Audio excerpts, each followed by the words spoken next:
Health officials are warning tonight that we could be facing a tough winter ahead. Ontario's top doctor says this is the time to get ready to fight off COVID this winter. And as Al Sweeney tells us, you should look out for the flu as well. With the dark days of fall and winter ahead, some people may be thinking 3 years of COVID was enough, and they don't want to hear about it anymore. Tired of it. I'm over it. I don't want to hear about it, but it's going to be out there. And some are skeptical of more vaccines. 3 shots, had it twice, probably more antibodies than most people. So I'm 23, so I can fight it off. But the threat from COVID hasn't gone away. I do think people are tired of COVID, but it's not tired of us. Ontario's Chief Medical Officer of Health says the current COVID variant, Omicron, is very active right now, and there are hundreds of people in hospital with COVID, some in intensive care.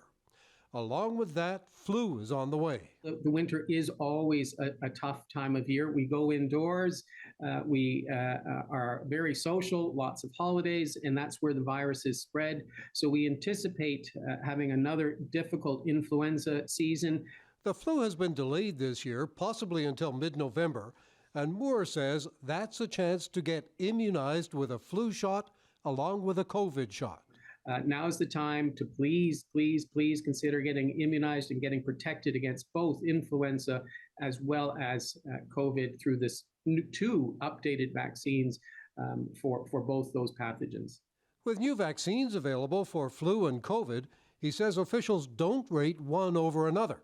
The province has also lined up vaccines for RSV, respiratory syncytial virus, for older people and long-term care.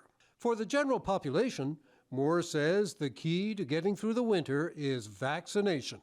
It's great timing. So typically the vaccines give us 6 months of protection and then the immunity fades and then the viruses often change.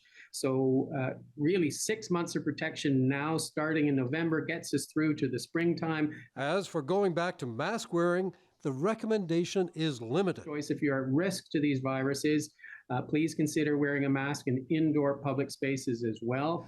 Moore says Ontario's population has built up a level of protection to COVID, and fewer people are dying with the virus. But he says people have to keep up that immunity to keep them healthy through the next 6 months and to avoid overwhelming the healthcare system. Adam.